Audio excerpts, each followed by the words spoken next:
Tunkahul mar'atu, ini bukan perintah nih.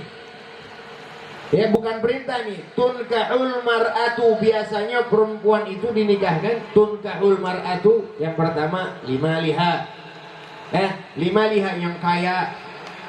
Biasanya orang nyari perempuan yang kaya. Boleh cari perempuan yang kaya, yang tanahnya lebar, kontrakannya jangan banyak-banyak dah, 70. Ya, nikmat gitu, nikmat. Bukan. Maksudnya apa? Kita dianjurkan untuk menikahkan perempuan yang kaya, untuk supaya nanti kalau sudah nikah nggak pakai pikiran ekonomi lagi. Jadi dijalankan hartanya di jalan Allah. Limaliha. Kemudian wali jamaliha, cari perempuan yang cakep. Cari, agama suruh cari perempuan yang cakep. Tazawwajul walud al-wadud, cari perempuan yang genjah. Tahu genjah? Subur. Al-wadud, yang kamu cinta sama dia dan dia cinta sama kamu. Kita resep melihat dia, cakep, resep, demen. Dia juga tuh resep. Cakep ini relatif. Kalau kita udah lihat resep, cakep, udah buru-buru. Jangan pakai nanya orang. Karena kalau kata ulama, ridwan nas ghayatun la tudrak. Keridhaan manusia itu satu akhir yang tidak bisa dicapai. Kalau kita nemu perempuan nih, ketemu sama perempuan yang kita resep, kita demen, nanya sama orang, menurut lo cakep apa kagak? Memang dia masih selera tinggi yang ditanya, wah begitu kurang, nyari lagi. Dia benar udah resep nih, tapi karena temannya ngomong begitu, takut kalau dia nikahin jadi bahan cengan, malu. Benar nggak? Jangan dengerin orang, yang penting kita resep, yang penting kita demen. Biarin kita mau dikata mata kita juling kek. Wah, mata lu mah juling, yang begitu lo demen. Kan biasanya ada aja begitu teman ngomong begitu. Biarin, nggak apa-apa. Karena kalau kita telisik, Pak, perempuan itu nggak ada yang jelek. Allah bilang dalam Al-Quran, Allah berkata dalam Al-Quran, laqad khalaqnal insana fi ahsani taqwim. Aku telah ciptakan manusia itu sebaik-baiknya rupa. Manusia itu nggak ada yang jelek, perempuan itu nggak ada yang jelek. Ini umpama contoh nih, ya. Hadirin ngelihat satu perempuan, umpama menurut hadirin dia jelek, tapi belum tentu menurut jodoh dia jelek. Menurut jodoh dia cakep. Nah sekarang balikin aja lagi, umpama ente punya perempuan, ente punya istri, ya, menurut ente cakep, tapi menurut orang yang seleranya lebih tinggi dari ente, belum tentu dia kata bini ente cakep. Benar enggak? Jadi perempuan itu di mata orang yang menyukainya cakep. Makanya jangan nanya orang. Bisa kita bilang udah resep. Dah. Tuh. Nah ini para hadirin jamaah sekalian. Jangan, mau coba, kurang, cari lagi, ntar nanya lagi, mau coba, kurang, milih mulu. Kalau kata orang dulu, milih-milih tepung, ntar dapetnya bambu petung. Permatan milih, kan biasa ada aja orang coba, gua mau itu dulu, adil banget nyari perempuan, sekarang lihat dapetnya, ya yang begitu, cemen, begitu kan ya. Kadang-kadang ada aja tuh. Nah ini para hadirin jamaah sekalian. Asal udah resep ngomong dah. Sama datengin dah tuh ke rumahnya, taruhlah ta'aruf, ya, pengenalan, jangan lama-lama, kenal cukup, datengin ke rumahnya, bilang sama babanya, Pak, ngomong-ngomong saya demen sama anak bapak ini. Jangan anak orang dipacarin, dibawa-bawa bertahun-tahun. Sekarang begitu tuh. Zamannya tuh pacaran. Sekarang jangan lagi orang yang kagak ngaji, tempo-tempo yang ngaji begitu. Ngaku aja udah. Jangan, nggak boleh dong. Ente nih yang ngaji nih jadi panutan. Jadi panutan. Kalau ente yang ngaji aja melakukan hal seperti itu, nanti jadi apa? Wah, dia aja begitu. Yang ngaji, jangan. Kita dakwah ini Pak, dakwah bukan hanya ulama yang dakwah, kita pun ikut berdakwah semua. Jangan buru-buru ngomong sama orang tuanya. Malah kalau orang dulu, saya dengar cerita nih, kalau orang dulu itu ceritanya kalau ngelancong nih ke rumah perempuan itu katanya datangnya cuma sampai balik doang. Perempuannya di dalam itu dikeluarin lidi, dipegang lidi udah girang banget. Dulu katanya begitu. Sekarang ya nggak zaman begitu. Kalau kita lihat orang, ya Allah, zaman sekarang ini maksiat, pacaran orang. Tempo-tempo orang tuanya ngasih aja lagi. Dayus. Cuma dikasih martabaknya 10.000. Tempo-tempo. Pak, saya bawa anak bapak ya. Iya udah, lu bawa gimana, kemana gitu? Kemana kan? Ya Allah, orang tuanya begini. Kalau orang tua yang seperti itu nanti jangan lagi surga, baunya nggak nyium. Kalau kita anak kita didemenin sama seorang laki, panggil tuh laki, sini dong. Lu demen sama anak gua, iya. Jangan lo mainin. Lu kalau demen sama gua, lu kawin ya. Begitu. Nggak pakai mahal-mahal, nggak pakai ribet-ribet, anak gua mau gua kawin. Sekarang ya jadi. Nah dulu Imam Syafi'i bagaimana ceritanya? Iya kan? Imam Syafi'i dulu dalam cerita kan begitu kita dengar dari madrasah itu cerita. Memang kalau biasanya kalau ilmu yang dari kecil kita dengar sampai gede, alhamdulillah nggak lupa. Imam Syafi'i kan begitu. Ngambil apel dikali ini udah nganyut, nih apel udah nganyut. Diambil dimakan, begitu beberapa hari Imam Syafi'i ngapalin hadis kagak masuk-masuk. Dicari kenapa nih nggak masuk-masuk ngapalan hadis. Biasanya Imam Syafi'i itu dalam riwayat Pak, itu kalau baca kitab Al-Muwatta itu beliau kalau buka lembaran baru, lembaran yang di sini ditutup dulu nih. Kenapa sebabnya? Karena beliau kalau ini dibuka ini langsung hafal. Takut keder, makanya ditutup. Ini dulu ditutup. Supaya apa? Supaya ngapalnya nurut, saking pinter, cerdasnya Imam Syafi'i itu.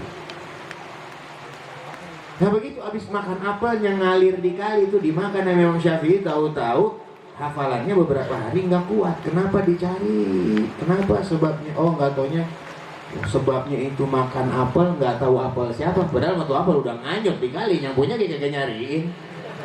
Benar apa enggak? Nah iya, ini kan teman-teman sekarang jangan lagi dikali, yang masih di puun disenggetin. Dua orang saking doyan haramnya, alhamdulillah men. Sampai akhirnya Imam Syafi'i nelusurin tuh kali mana yang punya pohon apel, ketemu jauh jalan. Ada satu rumah. Assalamualaikum, waalaikumsalam. Ini bapak yang punya pohon apel, iya. Ngomong-ngomong minta ridhonya ya, beberapa hari lalu apel bapak nganyut di kali, saya pungut, saya makan. Saya minta halalnya dari bapak. Kata ini bapak, nggak bisa dong. Nggak bisa saya halalin begitu aja. Kalau mau saya halalin, syaratnya kamu harus nikahin anak saya. Ditawarin nikah sama anaknya. Gimana kira-kira? Mau nggak? Kata bapaknya, tapi anak saya buta, budek, gagu, kemper tangannya, gempor lagi. Apa yang mau diharap? Nah, kalau yang model gitu itu kabur. Mana lu mau maafin kagak? Tapi Imam Syafi'i saking pengen halalnya beliau katakan siap. Yang penting bapak halalkan apel yang saya makan. Tuh Imam Syafi'i radhiyallahu. Imam kita tuh, imam madhab kita tuh, warok orangnya. Imam Syafi'i biar kenal nih, namanya Syekh Muhammad bin Idris Asy-Syafi'i radhiyallahu Kenapa dinamakan Asy-Syafi'i? Karena kakek buyutnya ada yang bernama Syafi'. Nah, kakek buyutnya yang bernama Syafi' itu adalah sahabat Nabi Muhammad SAW. Beliau bangga mempunyai kakek yang menjadi sahabat, makanya dinisbatkan kepadanya Asy-Syafi'i. Namanya aslinya Muhammad bin Idris. Siap saya nikahin, yang penting bapak ridho. Lah langsung dinikahin. Saat itu juga nggak pakai ribet. Tuh nikah emang susah. Gampang nikah mah. Sekarang aja orang nikah diribet-ribetin. Berapa enggak? Sekarang ribet, giliran yang halal mahal. Giliran yang haram, tadi saya katakan martabak 10.000 haram. Dibawa tuh anak ngayap, nggak tahu diapain tuh anak. Ya Allah, dinikahin, langsung tuh nikah, hijab gobul di situ juga. Begitu dinikahin, dikasih unjuk noh, kamar anak saya di sono. Masuk Imam Syafi'i ke dalam. Begitu masuk ke dalam, nyampe dalam, tahu-tahu ada perempuan cakep banget. Gua tahu, keluar lagi Imam Syafi'i, takut. Karena tadi nggak sesuai sama yang disifatin sama bapaknya. Bapaknya bilang gempor, buta, gagu, budek, kemper. Ini cakep banget. Keluar lagi Imam Syafi'i buru-buru menghadap bapaknya. Kalau model kita mah perempuan jago, mau mendingan dah begini mana, begitu kalian. Nikah Imam Syafi'i saking waronya takut keluar lagi. Pak, bapak gimana? Itu perempuan bener, itu anak bapak. Kamarnya, iya bener itu. Oh, itu kok cakep amat. Tadi katanya buta. Buta maksudnya anak saya nggak pernah ngelihat yang haram. Budek maksudnya anak saya nggak pernah dengar yang haram. Gagu nggak pernah ngomong yang haram. Kemper nggak pernah nerima barang haram. Gempor nggak pernah jalan ke tempat yang haram. Tuh pilih perempuan yang begitu. Mau nyari perempuan di acara organ tunggal. Yang mau bener dapat perempuan begitu. Di mall, kita ke mall lah. Ya perempuan nyuci mata dikit. Bukan, nyuci mata, ngeres. Nyuci mata. Nah ini para hadirin jamaah sekalian. Balik kepada tadi, jadi cari perempuan yang cakep boleh. Kemudian yang ketiga kata Nabi, cari perempuan yang turunannya bagus. Turunan bagus. Anak ustaz, ya alhamdulillah nih Sa'i dapat anak ustaz. Alhamdulillah. Tinggal di lingkungan yang Masya Allah, lingkungan pengajian semua. Ini cari juga tuh perempuan yang lingkungannya baik, tetangga-tetangganya baik, lingkungan pengajian, apalagi bapak emaknya. Bapaknya ustaz, emaknya taat, itu pilih yang begitu, keturunan yang bagus. Hasad. Yang terakhir walidiniha, yang paling penting cari perempuan yang solehah, yang ada agamanya. Maksudnya ada agamanya, didikan agamanya kuat. Biarin nggak dapet yang 3 awal, umpama fadfar bidzatiddin taribat yada, kata Nabi SAW. Maka bahagialah, sukseslah seorang lelaki yang mendapatkan perempuan yang solehah, yang ada didikan agama. Karena didikan agama tidak hilang walaupun dengan berjalannya waktu. Kalau cakep, mungkin sekarang cakep. Ntar kalau udah kira-kira tua mah ya. Iya, kan begitu. Apalagi tempo-tempo. Kan kemarin baru saya terangin di pengajian. Perempuan makan sifatnya seperti dunia, sama. Awalnya doang bikin indah. Jadi kalau perempuan yang nggak soleha nih, wah dandanannya mah cakep, waktu jadi perawan mah. Iya, ngecing di mana-mana cakep, dandan kayak bibir merah, nggak boleh tuh. Ya, perawan sekarang banyak kan bibir merah, padahal nggak boleh tuh. Haram hukumnya. Nggak boleh. Dimanis-manisin, entar aja kalau selalu jadi laki, udah jadi bini. Udah. Ya, mau dandan kira ada awang. Paling kalau mau kondangan doang dandan. Tuh kalau perempuan yang kurang open melaki, nggak soleha begitu. Kalau kita mau kondangan aja 3 jam dandan agak pindah dari kaca. Coba kalau ngadepin laki, ya dasar sambungan. Mana tempel koyo, baunya minyak angin, ya. Mestinya kan kalau perempuan yang soleha dipandang laki selalu nyenengin, ya. Dan yang cakep, pakai tuh bibir merah, pakai pacar, pakai sifat mata, biar wangi. Tuh perempuan dandan kalau depan laki, begitu kudunya. Ntar laki mau pulang nih kerja nih, tungguin, ya. Tungguin laki. Begitu pulang kerja, bang mau apa bang? Iya. Begitu pulang kerja, ya Allah abang baru nyampe, copotin dasinya. Oh, begitu. Gimana bang, ngojek rame?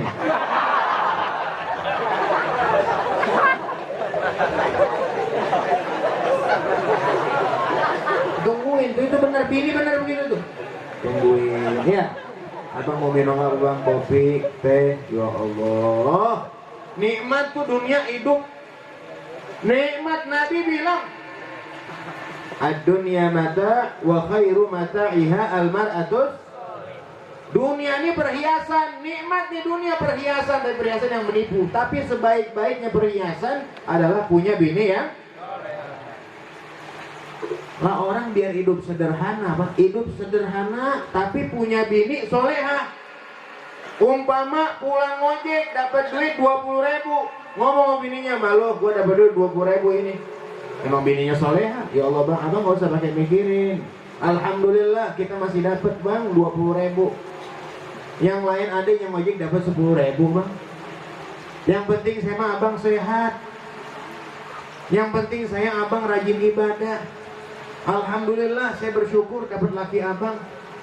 Yang buat besok-besok belanja, kadang-kadang saya ada no kembalian yang kemarin-kemarin abang suka kasih belanja, saya simpen no, masih ada bang simpenan abang, jangan pakai takut bang.